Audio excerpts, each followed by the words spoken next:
국내 시중은행의 골드뱅킹 잔액이 사상 처음으로 1조 원 돌파를 앞두고 있습니다. 미국발 관세 전쟁이 격화되면서 안전자산인 금 수요가 급증한 영향으로 풀이됩니다. 김한진 기자. 네, 김한진입니다. 골드뱅킹 잔액이 얼마나 쌓였나요? 네, 골드뱅킹은 통장 계좌를 통해 금을 사거나 팔 수 있는 상품으로 국내 5대 은행 가운데 KB국민과 신한, 우리은행이 취급을 하는데요. 지난 14일 기준 이들 3개 은행의 골드뱅킹 잔액은 9,534억 원으로 집계됐습니다. 지난해 말 7,822억 원에서 석 달 사이 1,700억 원 넘게 불어났고 1년 전인 지난해 3월 말과 비교하면 70% 가까이 폭등한 수치입니다. 특히 이달 들어서만 4% 이상 불어나는 등 최근의 상승세는 더 가팔라졌는데 이 같은 추세라면 조만간 1조 원을 넘길 것으로 보입니다. 이처럼 잔액이 급증하는 이유는 최근 금값이 계속 오르고 있기 때문이죠. 그렇습니다. 트럼프 미국 대통령의 관세 정책 불확실성으로 안전자산 수요가 커지면서 금 가격이 계속 오르고 있는데요. 국제 금값은 지난 14일 온스당 3,000달러를 돌파하면서 사상 최고가를 경신했습니다.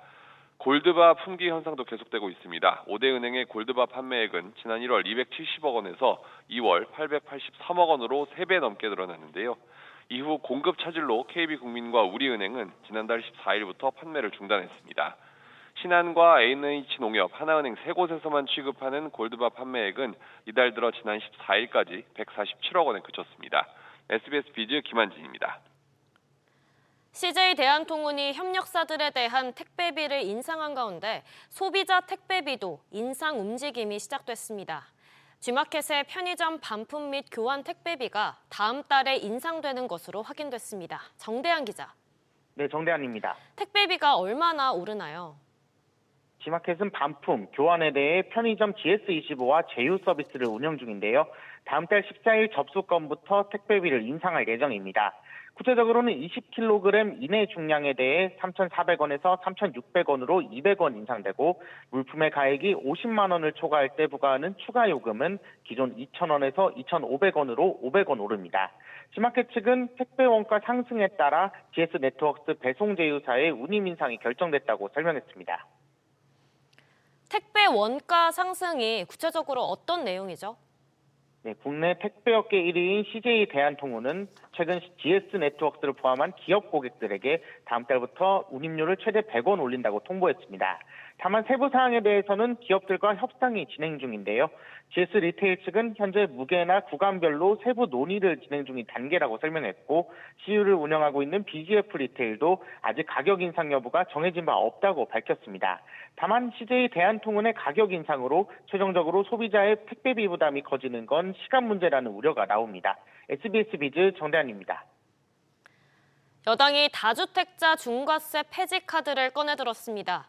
서울의 고가 아파트에 투자하는 이른바 똘똘한 한 채 쏠림 현상에 대한 대책인데요. 자세한 내용 취재기자 연결해 알아보겠습니다. 서주연 기자. 네, 서주연입니다. 국민의힘이 추가로 지방에 집을 사는 데 대한 완화책을 언급했다고요. 네, 권성동 국민의힘 원내대표는 오늘 국회에서 열린 원내대책회의에서 첫 번째 이후 구입하는 주택이 지방에 위치할 경우 주택 수에 고려하지 않는 방식으로 중과세를 폐지하겠다고 밝혔습니다. 수도권 주택의 가격 상승을 초래하는 역효과를 미연에 방지하기 위한 것이라는 설명인데요. 다만 두 번째 구입 주택이 수도권일 경우에는 기존 과세 방식을 유지하겠다고 강조했습니다. 수도권과 지방의 양극화 현상을 해소하기 위한 취지라고요. 네, 그렇습니다. 권 원내대표는 똘똘한 한 채로 몰리는 수요를 지방으로 돌리고 수도권과 지방의 부동산 양극화를 완화할 수 있을 것이라고 말했습니다. 민간 임대사업자 역할을 하는 다주택자의 시장 기능을 수용하고 자금이 지방으로 유입될 수 있도록 통로를 만들어줘야 한다는 설명입니다. 앞서 다주택자 양도세 중과는 문재인 정부 때 시작됐는데요. 조정 대상 지역 주택을 파는 2주택자는 양도세율을 기본세율의 20%포인트, 3주택자는 30%포인트 각각 더 내도록 했습니다. 권 대표는 이 같은 정책이 중과세를 피하기 위해 똘똘한 한 채 서울의 고가 아파트 쏠림만 만들어냈다고 지적했는데요. 정부 여당은 징벌적 과세라는 지적에 따라 지난 2022년 5월부터 현재까지 해당 조치를 유예 중입니다. SBS 비즈 서주연입니다. 알뜰폴 이용하시는 분들 주변에 꽤 많아졌는데요. 회사별 요금제를 한 곳에서 비교해 볼 수 있는 오프라인 매장이 있었습니다. KB국민은행이 기존 알뜰폰 업체들과의 상생을 위해 운영해 왔었는데요. 그런데 전국 유일의 이 알뜰폰 스퀘어가 일단 문을 닫았습니다. 오수영 기자. 네, 오수영입니다. 전국에 단 하나뿐인 알뜰폰 스퀘어가 왜 문을 닫은 건가요? 네, KB 알뜰폰 스퀘어는 지난달 28일 영업을 종료해서 지금은 문이 닫혀 있고 바로 옆에 있는 알뜰폰 스퀘어 연계 KB ATM만 운영되고 있는 상태입니다. 알뜰폰 스퀘어 운영사 KB국민은행은 인근 지역 재개발로 인해 이전을 준비하고 있다면서 올해 2분기 중에 새로운 장소를 물색해 재오픈 예정이라고 밝혔습니다. 서울 도림은 2 재정비 촉진구역 도시정비형 재개발 사업은 지난해 6월 이미 고시가 완료된 사업지인데 알뜰폰 스퀘어 이전 지역 확정이 늦어진 배경은 사업자들과의 협의에 시간이 걸렸기 때문인 것으로 파악됐습니다. 기존 알뜰폰 스퀘어는 서울 종로구와 서대문구의 경계에 있었는데 새로 열 공간도 역시 서울 사대문 안에 도심지인 것으로 확인됐습니다. 크기도 기존과 같은 165제곱미터, 즉 50평이 될 예정입니다. 당초 경기 성남 분당의 한 대형 백화점 바로 앞에 있는 공간도 검토됐었으나 알뜰폰 사업자들이 서울이면 좋겠다고 하자 KB가 이를 존중해서 지역을 재검토해왔습니다. 그런데 모든 알뜰폰 사업자들을 포괄하는 이 오프라인 홍보 공간을 왜 KB가 운영하나요?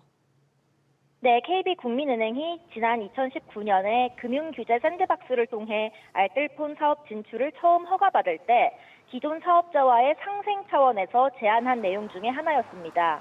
허가 조건부가 아니었기 때문에 의무는 아닙니다. 과기정통부 고위 관계자는 KB 알뜰폰 스퀘어가 수익이 나는 게 아니고 또 대기업 규제를 앞둔 상황에서 기업으로서 이 알뜰폰 스퀘어의 필요성이 크지는 않을 것이라면서도 알뜰폰 사업의 성장을 위해 필요한 공간인 만큼 협회와 사업자 간의 협의를 통해 운영할 필요가 있다고 말했습니다. SBS 비즈 오수영입니다. 경제협력개발기구 OECD가 우리나라를 포함해서 올해 세계 경제 성장률 전망치를 하향 조정했습니다. 미국발 관세에 따른 무역 장벽 확대가 글로벌 경제의 발목을 잡고 있는데요. 류선우 기자. 네, 류선우입니다. 우선 우리나라의 전망치는 얼마로 낮아졌나요? 네, OECD가 우리나라의 올해 경제 성장률 전망치를 1.5%로 낮췄습니다.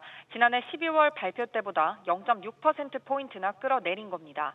한국은행이 지난달 발표한 전망치와 같지만 국제통화기금과 정부, 한국개발연구원이 제시한 수치보단 낮습니다. 미국발 관세전쟁 타격을 직접적으로 받는 멕시코와 캐나다를 제외하면 주요국 중 낙폭이 가장 큽니다. 우리 경제가 미국 무역 장벽 확대 정책에 더 취약할 수 있다는 우려가 담긴 것으로 풀이됩니다. 그렇다면 다른 나라들은 어떤가요? 네, 올해 세계 국내 총생산 GDP 성장률 전망치는 3.1%로 OECD가 지난해 연말 전망한 수치보다 0.2%포인트 낮아졌습니다.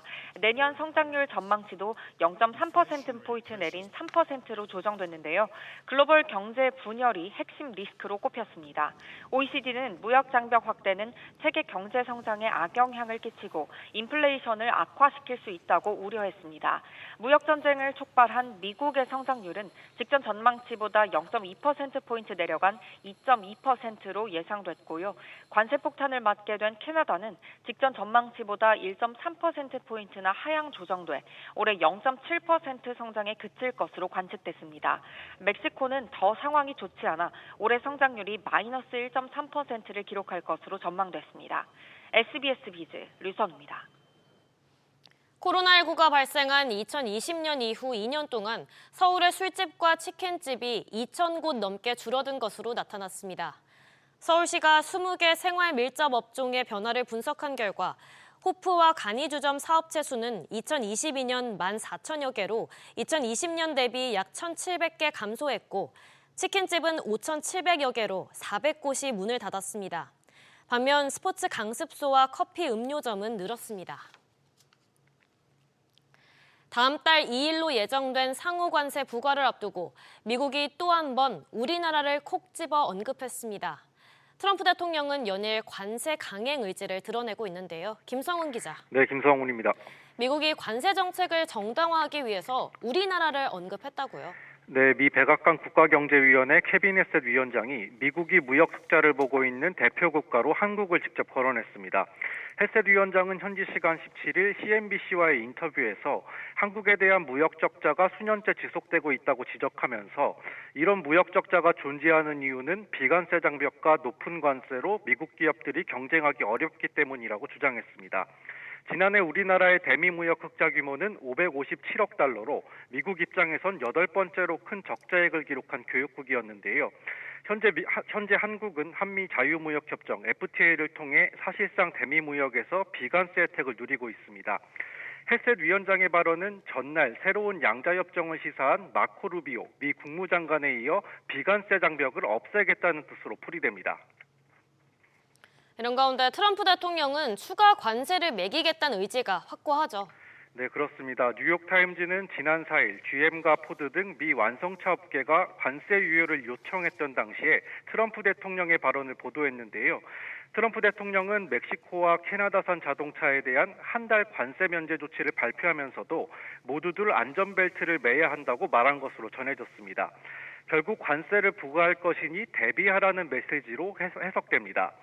트럼프 대통령은 또 현지 기자들과 만나 4월 2일 상호 관세에 더해 자동차와 철강, 알루미늄 등 품목별 추가 관세를 언급하면서 중복 관세 적용 가능성도 시사했습니다. SBS 비즈 김성훈입니다.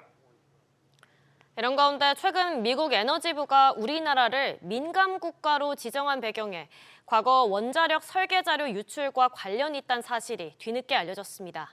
이에 따라 원전 수출에 제동이 걸리는 것 아니냐는 우려도 나오고 있는데요. 취재기자 연결합니다. 박연신 기자. 네, 박연신입니다. 구체적으로 어떤 사건이 민감 국가로 지정되는데 영향을 미쳤나요? 미국 에너지부 감사실 OIG가 지난해 상반기 의회에 제출한 단기 보고서에 따르면 OIG는 원자로 설계 소프트웨어를 가지고 한국으로 향하던 에너지부 산하 아이다호 국립연구소 직원을 적발했는데요. 아이다호 국립연구소는 계약업체 직원이 수출 통제된 자료를 소지하고 한국으로 가는 비행기에 탑승하려 했다며 이후 해당 직원을 해고했다고 설명했습니다.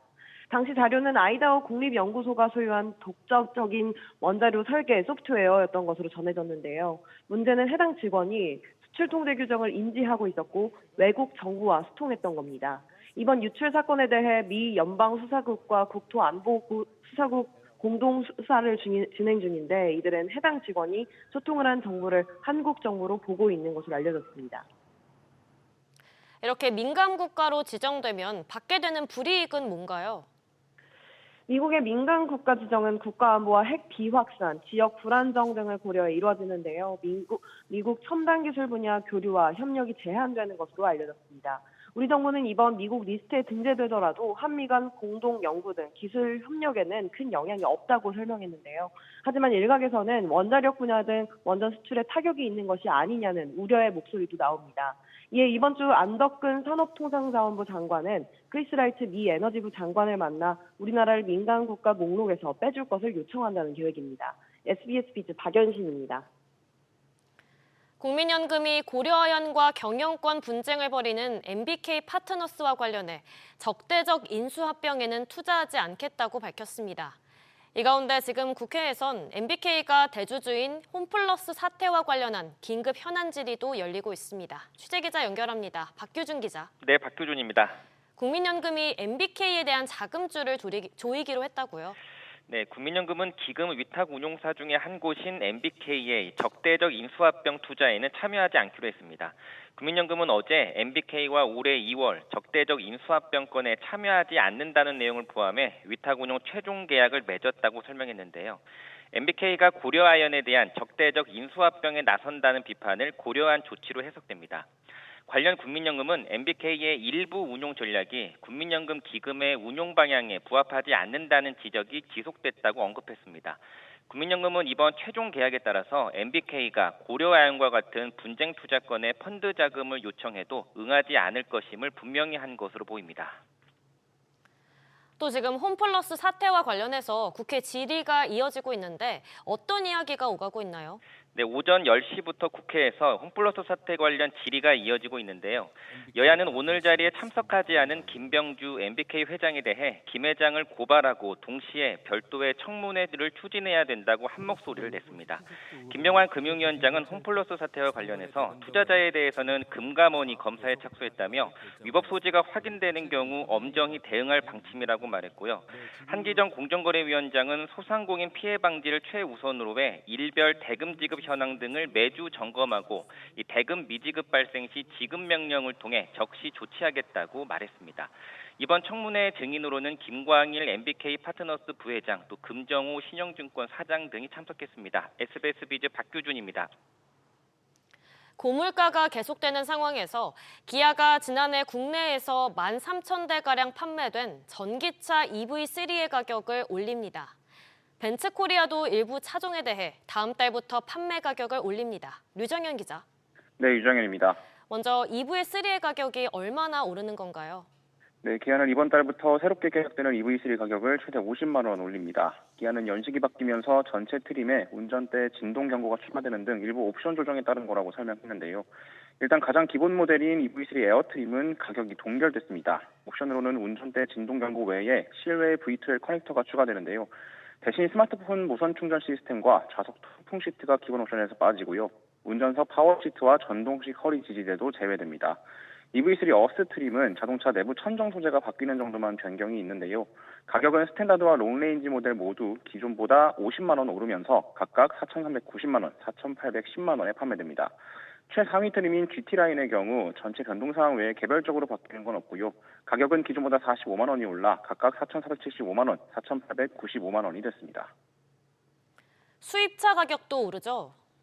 네, 벤츠코리아가 다음 달 1일부터 일부 차종의 가격을 1에서 2%가량 인상합니다. 최근 고객과 딜러들을 대상으로 이런 공지가 내려간 상황인데요. 대표적으로 E클래스가 1.7%가량 오르고 S클래스 2%, GLE 쿠페가 2.1% 정도 오를 예정인 걸로 전해졌습니다. 벤츠코리아는 고환율이 지속되고 원자재 가격과 물류비가 오르면서 불가피하게 인상을 결정하게 됐다고 설명했습니다. 벤츠와 BMW는 지난해 글로벌 영업이익이 30%대, 폭스바겐은 15%대 감소한 바 있습니다. SBS 비즈 유정현입니다. 순항하는 듯했던 가전기업 위니아의 사모펀드 세주인 맞이가 큰 난관을 만났다는 소식 얼마 전 전해드렸는데요. 이대로라면 파산도 불가피한 상황이라 양쪽이 다시 마주 앉기로 했습니다. 안지혜 기자. 네, 안지혜입니다. 조건부 투자 계약이 연장된다고요? 네, 오늘 오후 2시 위니아와 위니아 인수를 추진하는 사모펀드 서울 프라이빗 에쿼티 서울PE가 다시 마주 앉습니다. 앞서 결렬된 조건부 투자 계약의 기간을 다시 연장하기 위해서인데요. 위니아가 직원들과 수정된 단체 협약 조약의 승인을 받아오고 채권단과는 공익채권 변제율 등 조건을 협의해보면 서울PE가 즉시 2차 계약금을 납입하는 게 골자입니다. 위니아는 지난 13일 서울PE가 2차 계약금을 납부하지 않았다면서 계약 해제 공시를 올리면서 인수합병에 문제가 생겼음을 알렸습니다. 당시 서울PE 측은 위니아가 채권단과 임직원 구조조정 및 채무 상환에 관한 협의를 이뤄내지 못했고 또 협의 시한을 어겨서 계약금을 넣지 않았다고 위니아의 귀책을 지적하면서 양측 간 갈등이 고조됐는데 인수재개의 물꼬가 다시 트인 겁니다. 양측이 이렇게 대화 물꼬를 다시 열게 된 계기가 있었나요? 네, 주말 사이 위니아 근로자와 노조, 협력업체 등 지역사회에 있다는 우려가 채권단과 사모펀드를 움직인 것으로 보입니다. 이들은 현행법원에 회생기간 연장 탄원서를 제출하고 미지급 공익채권 변제율 조정, 소송비용 연대 책임까지 제시한 바 있는데요. 위니아 파산 시 근로자 한 명당 최대 8천만 원에 이르는 체불임금을 청산하지 못한 채 실직할 수 있다는 게 노조 측의 추산입니다. 협력업체들도 내수부진 속에 연쇄부도 발생 위험성을 우려하고 있습니다. 위니아는 다음 달 23일까지 세주인을 찾아서 회생계획안을 인가받지 못하면 파산 선고를 받을 가능성이 높은 상황입니다. SBS 비즈 안지혜입니다. 한편 작년 LG전자의 생활가전 부문 공장 가동률이 100%를 넘긴 것으로 나타났습니다. 실적 호조에 따른 영향인데 올해 설비 투자도 대폭 늘리면서 가전 시장의 지위 강화에 나선다는 구상입니다. 김동필 기자. 네, 김동필입니다. LG전자가 작년에 가동률 100%, 즉 공장 생산력 그 이상을 만들어낸 거죠? 네, 그렇습니다. LG전자의 2024년 사업보고서에 따르면 작년 생활가전 부분 가동률은 냉장고가 110.6%에 달했고요. 에어컨도 107.4%, 세탁기가 99.9%로 집계되면서 평균 100%를 넘겼습니다. 에어컨이 13.9%포인트, 세탁기가 11%포인트 늘어나는 등 모두 1년 전 대비 가동률이 대폭 증가했습니다. 가동률이 100%를 넘는다는 건 전체 공장 생산력 이상 생산했다는 뜻인데요. 통상 추가 계약 가능성 등으로 여유분을 남겨두곤 하는데 100%를 초과한 점은 이례적이라는 평가입니다. 이에 따라 생활가전 부분 매출액도 33조 2천억 원으로 1년 전보다 3조 넘게 늘었는데요. 영업이익도 처음으로 2조 원을 돌파했습니다. 한 발 더 나아가서 올해 투자도 대폭 늘린다고요? 네, 설비 투자를 대폭 늘리면서 중국과 같은 후발주자의 추격을 뿌리치고 시장 지위를 굳힐 계획인데요. 작년 대비 7천억 원 이상 대폭 늘린 4조 3천억 원을 투자할 예정입니다. 생활가전에는 1조 원 넘게 투입해서 생산 능력을 높이는 한편 기타 사업 부문 연구개발이나 인프라 투자 등에도 1조 7천억 원을 투자하기로 했습니다. LG전자는 작년에도 연구개발에 역대 최대 4조 7,632억 원을 투입한 바 있는데요. 대부분 수요가 늘고 있는 인공지능이나 고효율 제품군 개발에 투자한 것으로 풀이됩니다. SBS 비즈 김동필입니다. 하나그룹이 지난해 불발됐던 호주의 구남 제조 납품 회사 오스탈 인수를 다시 추진하는 것으로 알려졌습니다. 하나시스템과 하나에어로스페이스는 유상 증자를 통해 호주 현지 관계사인 HAA에 각각 2,027억 원, 642억 원을 투입했다고 어제 공시했습니다. 하나그룹이 HAA에 투입한 자금은 총 3,378억 원으로 오스탈 지분 25%가량을 살 수 있는 규모입니다. 한국은행이 주요 은행들과 다음 달부터 약 석 달간 중앙은행 디지털 화폐 실거래 시험에 들어갑니다. 실험 참가자들은 자신의 은행 예금을 디지털 화폐인 예금 토큰으로 변환해 편의점과 카페 등에서 결제할 때 쓸 수 있습니다. 은행들은 현재 중앙은행에 개설한 계좌의 예금을 활용해서 자금을 거래하고 결제하는데 한은과 은행권은 이번 테스트에서 디지털 화폐로 이 과정을 대체할 수 있는지 검토할 예정입니다.